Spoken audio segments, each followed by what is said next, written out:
Hello everyone, it is I, Dark Symphony 777, with the first official fanfiction review of 2026. I thank you all. I clap my hands to you, to all the people who watch the video, who subscribe to the channel, who click on that bell for notifications if you want to, and all the people who are just really, really helpful and going with everything. So, let's actually get into it. So this story, the first story I'm doing of this year, is The Girl Who Shouted "I" at the Heart of the World by A.F. Oliver. It is Evangelion fanfiction. And there is actually two reasons why I wanted to actually do the story first, because I found out it's this long. And by the time I got it, it was like too late, and I had like 30 something fanfiction in the queue, and I figured, okay, I'm just going to do this one at the beginning of 2026. So I have all of December to read it. It shouldn't be that big a problem. And then problem happened. Two big problems. One, the actual quality of the story, which was really, really, really questionable. Granted, that's not the only reason. Two other reasons happened. Um, the first one was work during the winter. It was like really busy, so I haven't really been able to be able to record as often and stuff like that. Despite the fact I really wanted to get like more recording and all that stuff. The second reason is the day before, as of this recording, because I'm actually recording this on December 18th. The day before, my younger brother actually passed away from an accident. And it hasn't shaken up me. It hasn't shaken me up, because honestly, my brother wasn't the nicest person. He was he's just a really big jerk off. And but it's hit my mom very hard, and she's going through a lot of issues.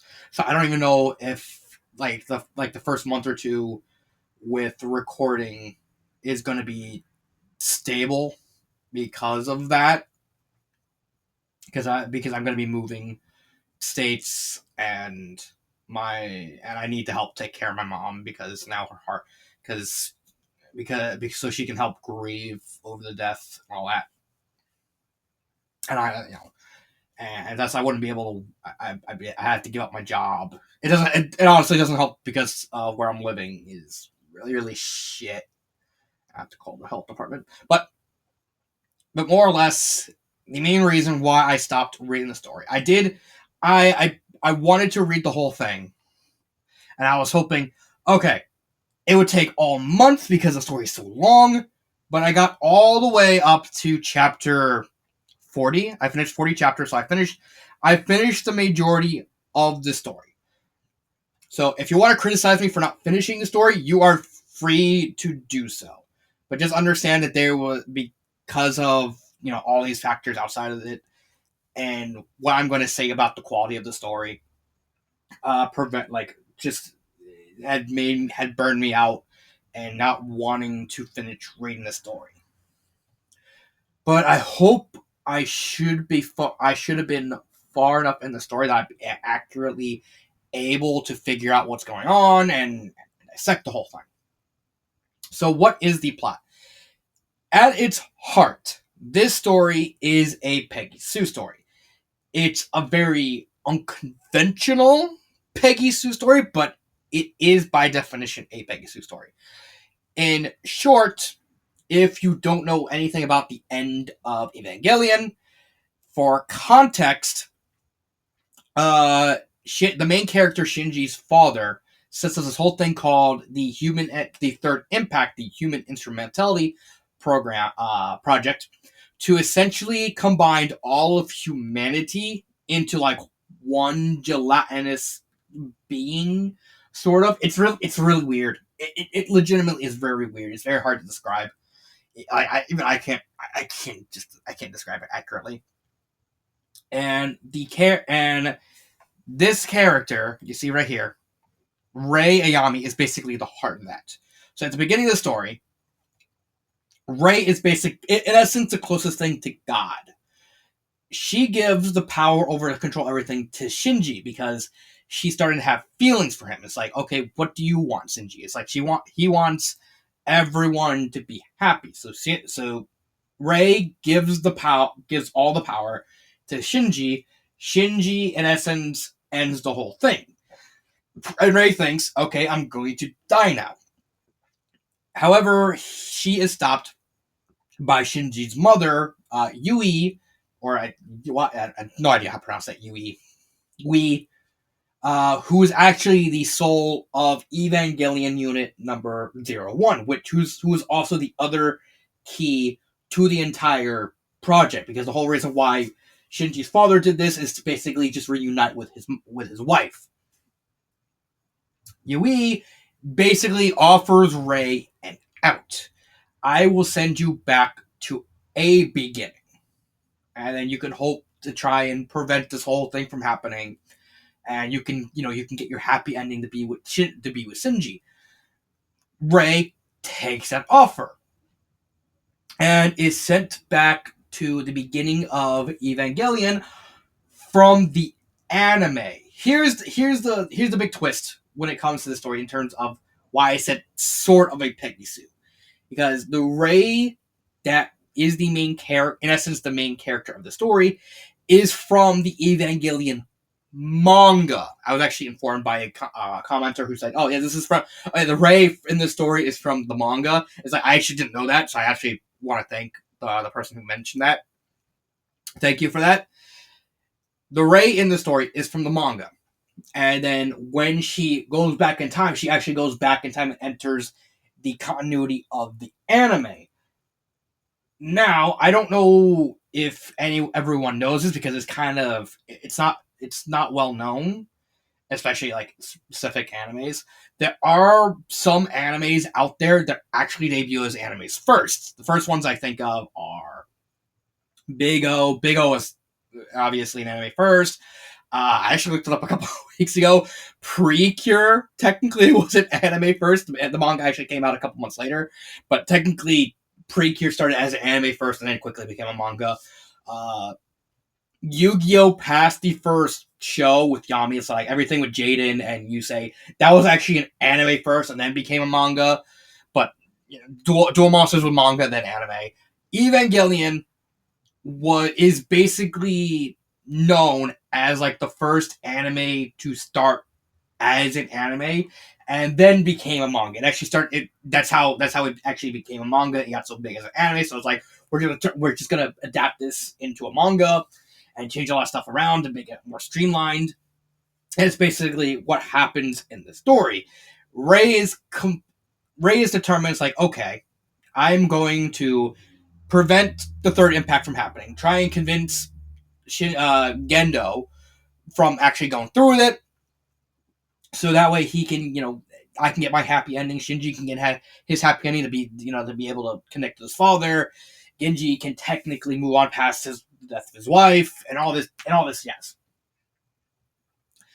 And she actually gets confused by a lot of the angels that appeared from the anime, like the shadow thing that technically is anime exclusive. That one doesn't appear in the manga, and that's more or less the whole plot is just Rei trying to get that happy ending. Like that's another thing that separates us from a lot of Peggy Sue stories. A lot of Peggy Sue stories technically like always come with like the established that like, oh, a bunch of loops have already happened. While with this story, it's just one loop. It's literally this is the only loop Rei gets, and it's firmly established. Like if she fails here, then there's no second chances. She gets one chance. That's basically she has to make that chance count. And even then, she doesn't really 100% actually win. There are some things that she's unable to get through, like certain instances throughout the story that she's actively trying to prevent from happening, but it actually still the angel the angel that possessed an Evangelion unit.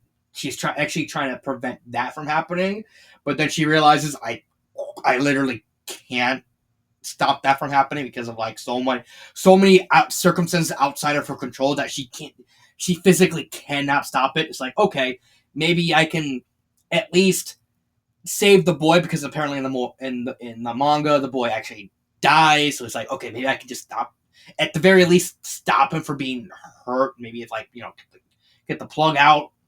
And I get that. So she basically, before so she jumps on the rope. She jumps on the robot. She pulls out the plug, which basically, where the boy is. She's like, I got it, and Shinji kills the angel. It's like, we did it, and then the angel core kind of appears in the plug, and starts attacking, trying to kill Rei, and Shinji has to pull it out and start piercing his unit's hand. So it's like, and like everyone's telling him, it's like, okay, do you want to hurt this boy, or do you want to kill everyone? Because if you don't, because you're literally the only thing left. Because it's like, okay, you save one person or you save everyone else. So Shinji just crushes the plug.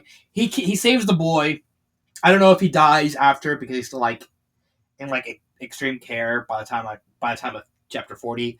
But he gets heartfelt. He gets completely teared up and Rei feels bad because she's completely unable to prevent that from happening.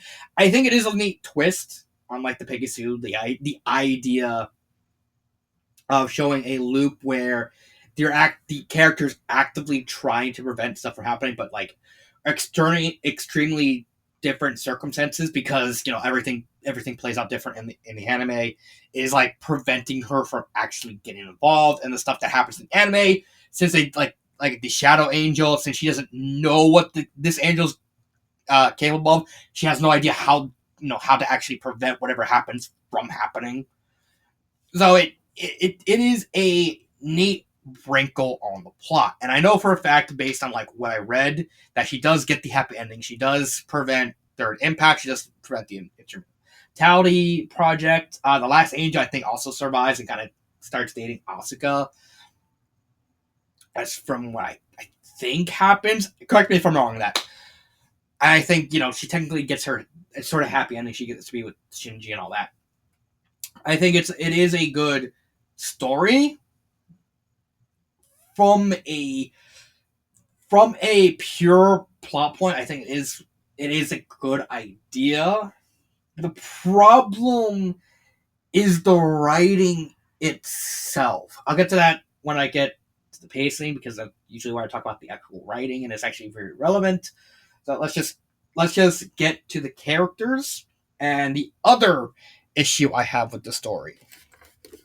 So the issue I have when it comes to the characters is there's too many characters that are trying to be for like the main focus. Like, in essence, the main focus of the story focuses on 3 characters.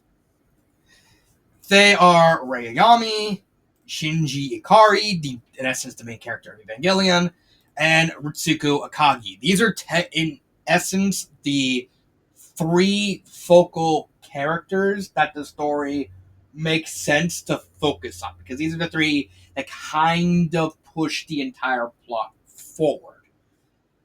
The issue is it tries to switch. One, it switches rapidly. Like, if I go to like this chapter, like, okay, it starts with this guy named Ryuji, who's just like a random guy who just shows up periodically. Then it switches to Shinji. Then it switches to Gendo. Then it switches to Shinji again. Then Gendo. Then Shinji. Then Rei. Then Shinji. And then Gendo. And then Rei. And then Shinji. It's like, and this is not like fully realized parts of the story. This is just very rapid. It's massively quick. And this one only shows like 3, but as the story goes on, where we have perspectives from this Ryuji guy, you have perspective from Toji, who's the pilot from the Evangelion. He gets hijacked by the Angel. You have Misato. You have Asuka. You have Kaworu, who kind of shows up near the end. He's like the last Angel. You have um, Keiji, who's basically like Masato's boyfriend, sort of deal. I can't remember his name. You have that other agent. It's too many characters to focus on in the context of this story, because I get what the author was going for, trying to say, okay, we're going to try and be as close to the anime as possible, focus on the characters to kind of focus on.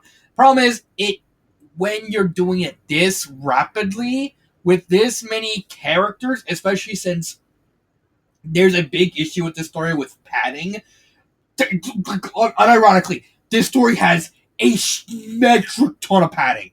I don't know why this story has so much padding.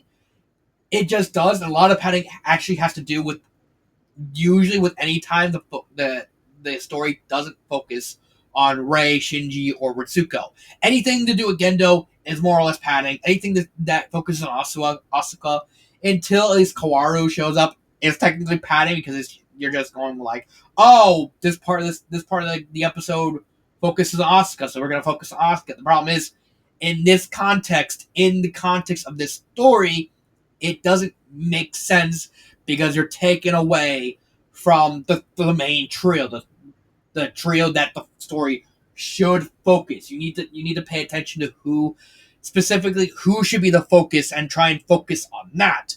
Now, there are stories out there that do have a bunch of characters, and it does switch between them. Contest of Champions that I did last year, that makes sense. Like, you can draw the comparison, because Contest of Champions has technically the Luna main six, and then Dao Ming, and then the other miscellaneous characters that kind of show up. The difference is that story at least makes sense. For one, a lot of rapid switching, because it's technically an international sort of vibe. One, two, every single other member of the main six, except for Trixie, technically has their own side stories. There's not padding; it's side stories that kind of complement the main story, because the whole point of the main plot, is an international contest, the Contest of Champions. So it makes sense, like, okay, each member of the main six is going to go do their own thing, and in essence, have their own little story. And the other thing is, the story still makes a big deal to basically tell you the focus characters. The characters you need to focus the main plot on are Trixie and Dao Ming. Those are the two most important characters, and the story makes it very clear that in the context of that story, these are the characters that are the most important, because ultimately they're the ones pushing the main plot forward. All the other main sexes, like with Charlie and the Minotaurs and Raindrops and the Zebras, they're in essence doing their own thing, and thus are not really interfering with the main plot. They do kind of get involved in the main plot, but their stories don't interfere with it. With this story, you have all these characters that are trying to feed into the main plot, but it fails because there's too many characters that you're trying to focus. Too many characters that are focusing on it, and also just the rapid pace of the switching just does not help, because you're not given enough stuff to sink your teeth into when it comes to the focus characters. It's very hard to tell what the focus characters are. Like, okay, Rei makes sense. She's technically the main character. Okay, the story at least tries to tell you that Rei is the main character. But after a certain point, even she kind of just blends in the background, and it's just a constant cycle of 8 or 9 characters constantly just switching in and out, and it gets confusing, and it gets cumbersome, and it gets all the characters start getting in the way of each other. It doesn't flow, and the obnoxious level of padding just simply does not help. In terms of individual characters, I think they're fine. The only character I kind of really like is Ritsuko. I like her struggle to like her immediate struggle, like a big plot point early in the story is the dummy plug system, where like Ray is completely worried that the dummy plugs are just going to read my mind. They're going to find out I'm from like a different, like something might be wrong because she technically has two sets of memories now, and so Gendo will probably just deposit her, replace her with a different Ray, and then all the work that I want to put in is just going to get completely shut off. The dummy plug incident happens, and the system completely just fucks off.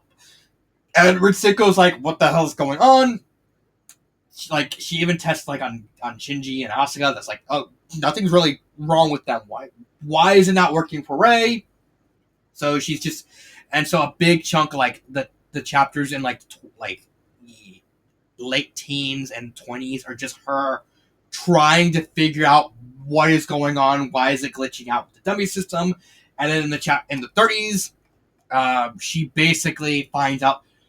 She starts, okay, I'm going to reset the time. I'm going to get rid of the time frame and just watch everything manually. And then she sees like future events, like, huh? What? Huh? And she gets Ray, and Ray's like, okay, I need to know what's going on.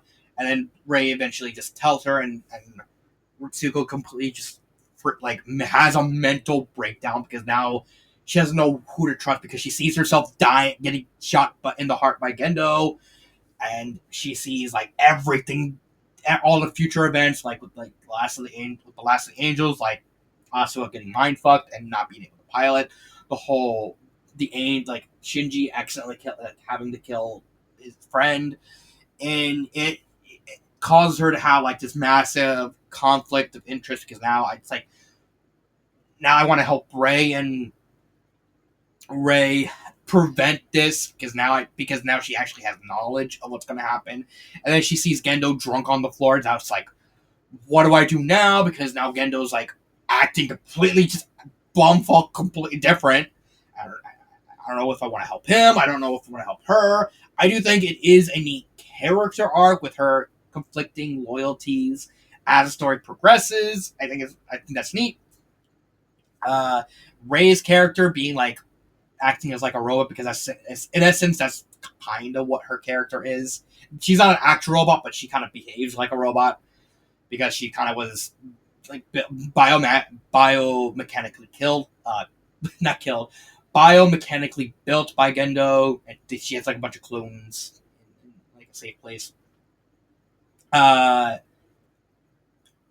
She starts to eat, like as the story goes on, she actually starts to eat more and start behaving more and more like a human. And that actually what is a big part of why Ritsuko starts to actually start to care about her, and why Gendo starts to actually has feelings, like slowly changes his mind because now she's not acting like a robot, she's not acting like a tool, now she's just acting like just a normal girl. I think Ray's core character is good. I don't have a problem with that. Shinji's core character, he's basically just Shinji Ikari. At least I somewhat know his character from what I read.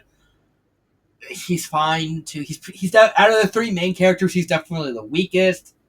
He just doesn't have the same punch as Ritsuko or Ray, but he's functional at what the story is trying to tell with him. Like he's basically just a coward, and he's kind of a doormat. He's conflicting loyalties of whether or not to stay or go or want to be with Ray or wanting to help us like try and catch it with his father. There's a lot going on with his character. I think it's ultimately fine. But ultimately, that's kind of where the platitude ends because this is where the padding kind of causes issues. Asuka is very one-dimensional. Misato is very one-dimensional. Kaworu, I'm not gonna count him because he only shows up like near the end of where I stopped, like I think like chapter 37. So I think that's unfair to kind of talk about him. Gendo, I think Gendo is kind of okay. He only really starts developing like near the end of where I left off, so I don't think that's kind of fair. Um, Toji, for how much they focus on him, he's just nothing character. Ryuji, he's just a normal guy who kind of gets pissed off over the fact that, oh, I'm just a normal soldier and he's can't do anything, and he's there. Just the padding basically screws over everyone because by the time it gets so far into Kaji's like a nothing character too. Like Gendo will probably be the closest to talk, like at least interesting, but the problem is he doesn't really develop as a character until like just near chapter 40. It's just too by then it's too late. No, it just confuses me why the author put so much effort. I know why the author put so much effort into this because again, he wants to be faithful to the anime, and that's pretty much how the anime goes. It just didn't work. Uh, Grammar. There is one specific grammar that I do want to bring up. It's these pauses. These you can see right here. Hold on. Let me. Yeah. Damn it. Okay, so hold on. Wait, throughout the story, the author continuously puts these dots. Now, functionally, I get where the author is going at with these dots. These are meant to portray pauses, like if you do the opposite, if you combine words together, it's meant to symbolize the author basically talking really fast. It's meant as like it's basically meant as like a mental cue. Is like okay, just picture them talking. You see the dots, and it's like okay, they're taking like to think about it. The problem is, for some reason, the author just as the story goes on, the author really fucking overuses. Like you can't see it here because it's like very early. But if you go like I don't know, this chapter, 1, 2, 3, 4, 2 paragraphs. For these, it's just 5, 6, 7, 8, 9, 10, 11. Why are there so many pauses? I don't get that. I understand, the dots are meant to activate as a pause to give, either, maybe have the character think. But this is just overkill with this. Especially since there are some times where it's like, you don't need the pauses. You really don't. Just it's overkill. 10, 11, like what? Like 4 in this little paragraph right here. 1, 2, 3. What? It's overkill. It's overdone. It get like you won't like I said you like when it first starts you won't notice because it's very minor like chapter 1, 1, 2, 3. Oh wait, never mind. 4, 5, 6, 7, 8. At least like this one always makes sense. Like oh then did I die? Like her pausing to kind of come up with like oh did I die? Like it's one thing when you like it makes sense like with here, but then now like this doesn't need this. This doesn't need this. This doesn't need this. Technically, I mean, you can make an argument for that, but does it really need this? This doesn't need it here. Uh, this doesn't need it. Probably just a period. Like you're it's overkill. It's overdone, and it actually starts to become annoying. Just because, at least when I was reading it, every time I saw that, I just kept getting distracted. It's like, why is this here? Why is this here? Why is this here? And it was really annoying, and it's really distracting, and all that. Pacing. Now we finally get to the big thing: the writing. Now, when it comes to pacing, okay, I get it. This is meant to be a slow paced story, and I get that. It's meant to be a slow pacing.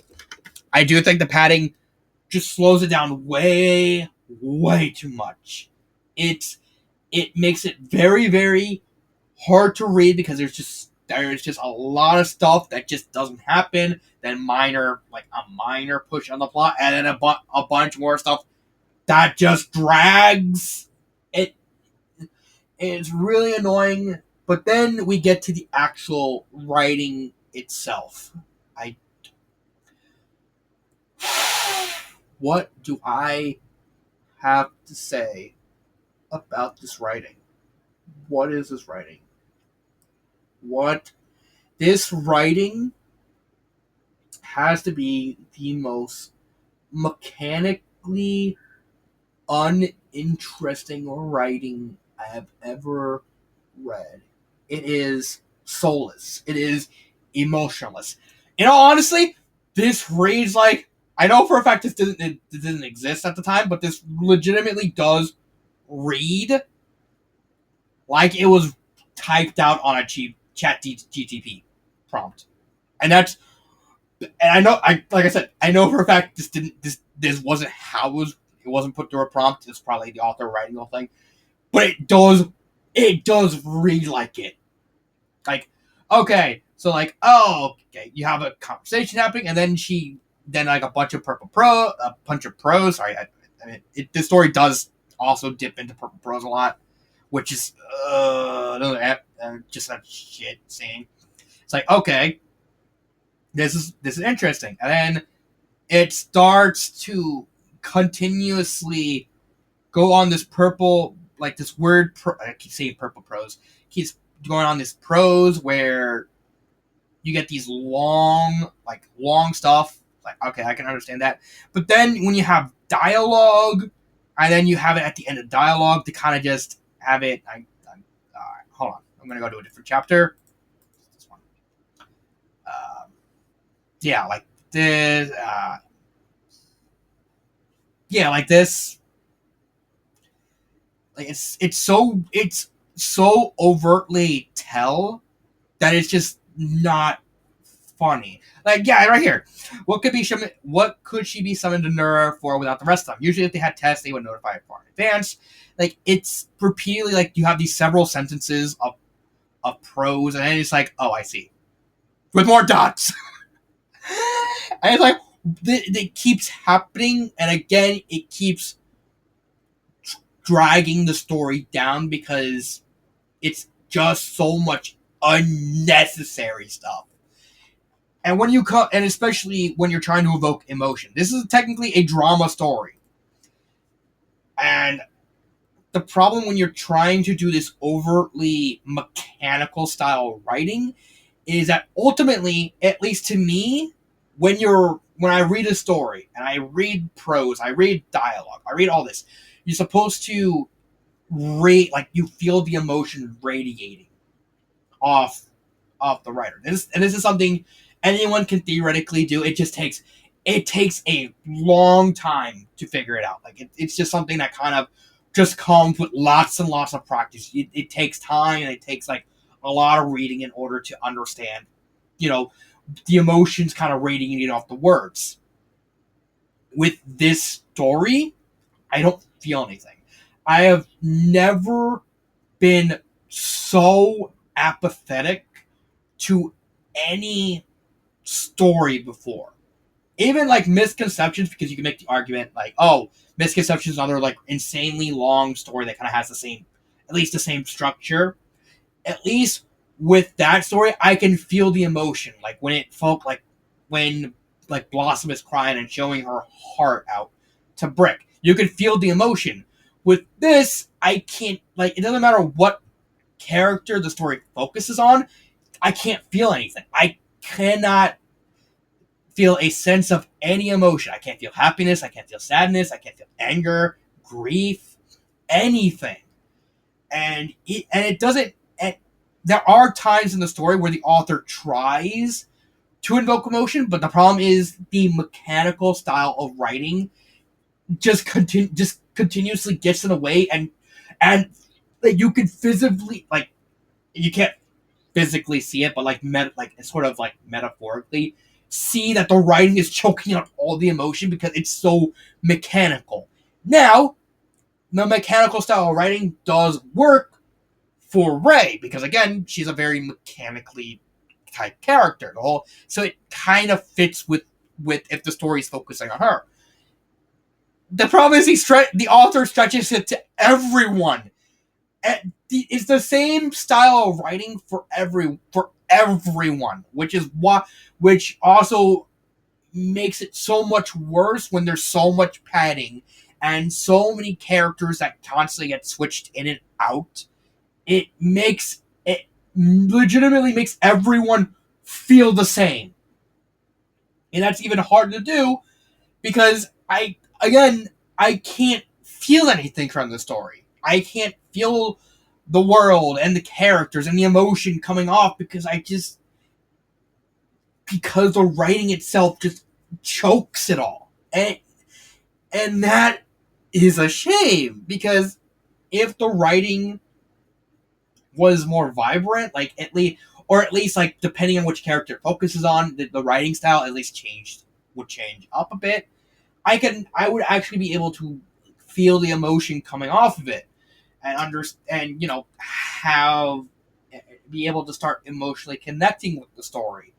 But I can't. I just can't. And even then, like even with like Rey under being very muted as a character, I would at least be able to understand like okay, Rey at least you can feel not much in terms of emotion from her because that's kind of like a big part of her character in the story. But I can't feel it from anyone. I can't feel it from Masato, Gendo, Shinji. It's just nothing. And you can't even say, well, what about the previous Evangelion? I felt the emotion from that story.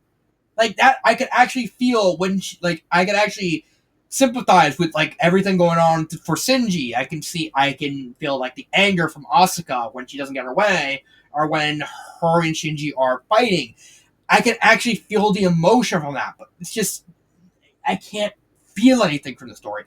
And that honestly is such a death killer because the biggest when it comes to entertainment, the biggest threat to it is not like you booing because at the end of the day you're still getting a reaction. It's apathy. Apathy is a story's biggest killer because you're just not. If everyone's apathetic, then you don't feel anything. They don't feel like the story's good. They don't feel like the story's bad. The story just exists. Just and now it just dies. It gets forgotten. It gets people will remember like bad stuff before they remember forgettable stuff. That's ultimately what the story is. It's just forgettable. It's it's a massive million-plus word nothing. It's just and it didn't have to be this way. If the writing was fixed, I could understand it. I even would be able to like resonate with it, but I can't. It's just impossible to do that. So would I recommend the story? No, I can't.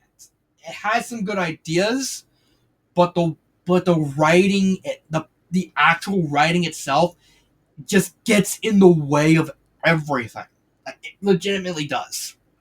Favorite part? Ritsuko confronting Rey because it's probably the closest. It's the closest thing that actually tries to invoke, that was able to invoke any sort of emotion in me because this was something that was at least built up over like several tens of chapters, as at least decently executed, but the writing still gets in the way. It's just it is nothing. What would I do to fix it? Two things. One, every single perspective except for Shinji, Rey, and Ritsuko needs to go. I don't care if this gets rid of. I would have to guess like half of the story. It needs to go. They need to go. They don't add anything. They unnecessarily pad out the story and just really don't, and just completely fucks over any time when it's trying to focus on the main three: Shinji, Rei, Rasuko. Those are the only ones that matter in the story.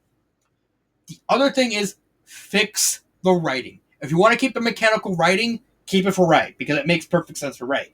Change the writing styles for Shinji and Ritsuko, so you give each of them like that fits some more characters. Like Rei is supposed to be more mechanical. Okay, so there's a lot of lifeless text. Have Shinji be like the more emotional guy. Have him be like even exaggerate like adjectives and verbs and all that. While Ritsuko's kind of the opposite, like even more hard, like very very hard ass. Have her be like go dip more into purple prose or like scientific speak, where she's like constantly trying to defend her actions, stuff like that. You can with these three, you can easily just do the entire story just with these three and have them like play everything out, and everything else that happens throughout the story can happen in the background, and you're just seeing how they react to the situation, how they adapt to what's going on, and especially since I'm guessing like Shinji eventually just finds out about the truth. Maybe maybe have maybe not have Shinji find out until like the very end, but have like Rei and Ritsuko trying to figure things out and adapt with like changes and like everything. Like there's so much you can do if you just focus on these three specific characters. I think that story can actually be really good. But as it stands right now, I can't. I bet you like a couple days I'm just gonna forget about the story even existing. Now, yeah, this has been Dark Symphony 777 with the girl who shouted "I at the heart of the world." I'll see you next time, and